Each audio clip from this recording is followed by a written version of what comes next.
Yo, what is going on YouTube? I am Germ here, and obviously the lock-in tournament just wrapped up this past weekend. I don't know exactly when this video is going to come out, but it wrapped up this past weekend. We're getting ready for LCS this next weekend. But before we fully transition into the start of the LCS season, I think we need to talk about what we just saw. And in this video, I want to go over, Team Liquid and talking a lot about them, giving a lot of props to them, but some of the other teams we saw as well, but most specifically talking about Bjergsen, because so many people, historically over his career have talked a lot of trash about him, despite so many of his accolades, so many of his accomplishments, and in my opinion, being the best LCS player of all time, really being the king and the GOAT of the LCS. And people were talking about, he's gonna not come back from this 1-year layoff very well. Oh, he's been sucking in Korean solo queue. Oh, he hasn't really done anything in the group stage or up until the finals or whatever, but he came out and had a statement of a finals, and so did all of Team Liquid,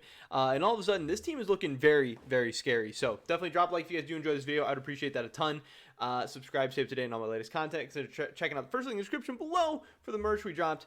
And with that being said, let's get right into this one. So again, coming into this, I just wanted to say, hey, I tried to tell you guys before the tournament started, everyone was on the 100 Thieves train. Everyone was hyping up 100 Thieves, especially once the Core JJ green card stuff. I was trying to say green card stuff. I said green starred. Green card stuff came out. That then everyone's like, okay, well, 100 Thieves, this is going to be a cakewalk for them. There's not really even any other good teams, and TL is going to be playing with some academy players. But I was like, hey, no, hold up. We still have Blippo, Bjergsen, Santorin, and then either one of Hansama or Core JJ. And from what everyone had been saying, both Jan and Ayla were both very, very capable players. Is Ayla Core JJ? No. Is Jan Hansama? No, absolutely not. But no matter what, TL was still going to have 4 absolutely great players. And for whatever reason, people were really downplaying that, and people were also really downplaying that 100 Thieves has flaws and faults of their own, and obviously I think people were underrating Evil Geniuses as well. So I was really happy that I hit on a lot of, correct assessments, and I had the right analysis on a lot of teams and players coming into this thing, because I said TL and EG were going to overperform, I said that 100 Thieves was going to underperform, and that really kind of played out. And then, I picked TL before the tournament, I picked TL after the group stage, I picked TL, once a bracket came out, and even right before the finals, I picked TL. People were saying 100 Thieves, people were saying EG, because EG beat TL in the group stage or whatever, but no. I mean, like I said, TL has not only a ton of best of 5 experience between all their players, but just a ton of pedigree, a ton of talent, and they're the most talented team in the LCS. And the scariest thing about this is, they went through the tournament. I think they dropped 2 games. They lost 1 game to Dignitas and 1 game to EG. 3-0'd the finals. And this was without their full team. This was without Core JJ. They played 8 different players in this tournament and dropped a total of 2 games. Yes, it is a preseason tournament. Yes, it doesn't really mean that much. But, some people are saying, hey, you should play your academy players. It's great experience for them. TL did that. And then other people are saying, hey, you should take this tournament seriously. It's a, great warm-up for the season. The fans want to see some high-level competitive gameplay. TL did that too. TL was able to give everybody the best of both worlds and show some really, really high-level League of Legends, which was crazy. So, going over some of the games, obviously, again, coming into it, people were very, very skeptical. For whatever reason, Bjergsen has a ton of haters, and people don't like to give Bjergsen credit. People try and downplay the things he's did in his career, and I think it's really, really interesting because there's a couple of guys in Europe right now, Perks and Caps, who haven't been that great the last year or so. I don't think Perks was that good last year in the LCS. I don't think Caps was that great last year in the LEC either. But you see a ton of people coming to their defense. You see a ton of people saying, oh, give Perks the benefit of the doubt, giving Caps the benefit of the doubt, whatever. But you never get that for Bjergsen, who is, he doesn't have the team accomplishments of some of those guys, but he has all the individual accomplishments. He has all the domestic accomplishments. He has all the pedigree and hype and fame and achievements of a Caps and a Perks. Yet for some reason, there's so much more negativity in the community surrounding a Bjergsen than there is a Caps and a Perks. And I just think that's very, very strange. And then you also had Jojo Pune, coming out in his interview and being like, hey, this is your king, this is your GOAT. Like, Bjergsen didn't even do anything. I thought he was going to be better. It was easy to play against him. And obviously Bjergsen came out in a big way, and he took all that energy from all the fans, from all the community, from JoJo, from everybody.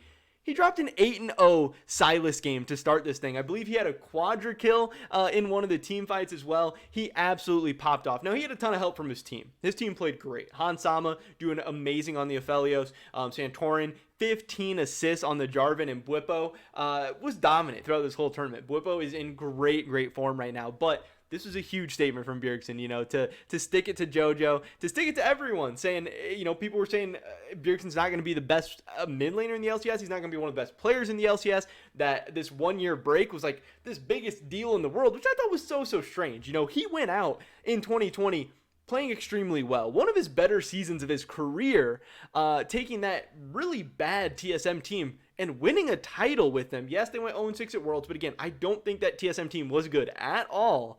And then, yes, he took a break, but now he's got his mind right. He's motivated. He even said, I didn't realize how much I missed playing until I started playing again. And he showed out in a big way. In game 2, again, another great game from Bjergsen, 3-1-9. But again, his team popped off again. Santorin 2-1-13. Hansama 5-0. Ayla 0-0-11. I mean, this academy support popping up in a big way. Stepping in for Core JJ, which is just huge shoes to fill. That's a ton of pressure, a ton of expectations, especially, like in the finals, where if he does bad, everyone's going to be asking, like, hey, can we get Core JJ in there? Hey, what the heck's going on? But he still popped off. He was still a beast. And then in game 3, no more Silas anymore for Bjergsen. So he decides to pull out the Zillion, and he goes 0-1-7. Obviously, it's not like he did anything too crazy here. This was the Hansama show, going 7-2-3 on Jinx. But, I mean, so much good stuff for Team Liquid in this whole, lock-in tournament. Bjergsen showing that he still has it, and I think he's going to continue to ramp up as the season goes on. Like, yes, he is still coming off a 1 year break. He's still shaking some of the rust off. He even said, during this tournament, while he was dealing with COVID, that he was at, like, I don't know, some percentage below 50, 20, 30, 40% of what he thinks he can get to, or where he thinks he should be. Bwipo and Hansama both coming over as these big free agent pickups, and just being absolute monsters as imports, really popping off. Again, Ayla stepping in, Jan stepping in, even Bradley stepping up from Academy. Santorin looks happy, looks healthy, looks ready to go for the season. This TL team is going to be very scary. And again, in this finals, I think they proved they're kind of a cut above EG. They're kind of a cut above 100 Thieves. They're kind of a cut above everyone in the LCS. And they should be. They have the most talented team on paper. And this was with 4 of their starters. This wasn't even with 5 of their starters. I think Bjergsen is back. I think, this was best of 5 Bjergsen. This was playoff Bjergsen. This is when he steps up. He doesn't care that he lost that group stage game to EG. He doesn't care that JoJo was talking crap to him. He took all of that from everybody and channeled it into an amazing performance from TL. And this is what I was expecting to see in this tournament. That's why I picked them. This is what I was hoping to see in the tournament, because I'm really excited for this TL lineup. Again, I said it before the year started. I think this is the most talented team on paper that the LCS has ever seen.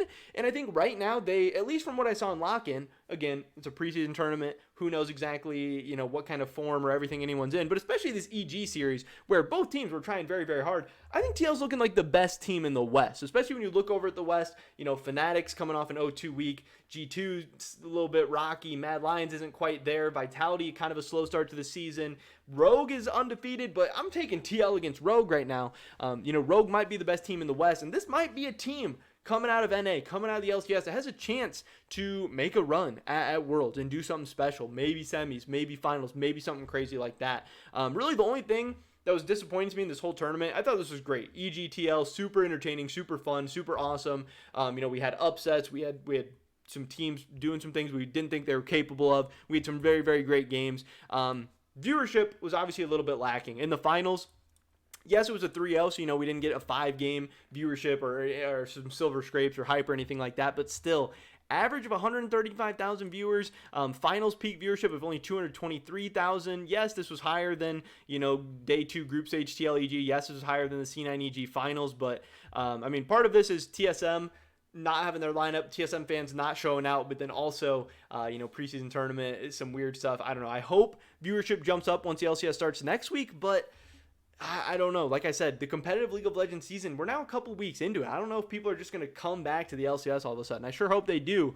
But this, obviously, the viewership was very disappointing. But in terms of gameplay, in a lot of ways, I think TL and the LCS look very, very strong. I think this could be a very, very fun and exciting season. Can't wait for all the full strength lineups to come out next weekend. But, just needed to kind of, one, say I told you so, that I knew, Bjergsen and TL were kind of underrated, kind of slept on it, that they were going to show up. But also say, hey, Bjergsen's back, TL's ready to go. This is going to be a fun year. But that's pretty much it for this video today, guys. Definitely drop a like if you did enjoy it. I would appreciate that so much. Leave a comment down below. Let me know what you think about the lock-in tournament. Did you like it? Hate it? Who's the favorite to win the LCS title this season now? Did you like what you see from EG, TL? Do you think 100 Thieves is going to bounce back? You like the full C9 or TSM teams? I don't know. I'd love your guys' thoughts and opinions. Subscribe, save today, and all my latest content. Hope to catch you guys in the next one. But until then, peace.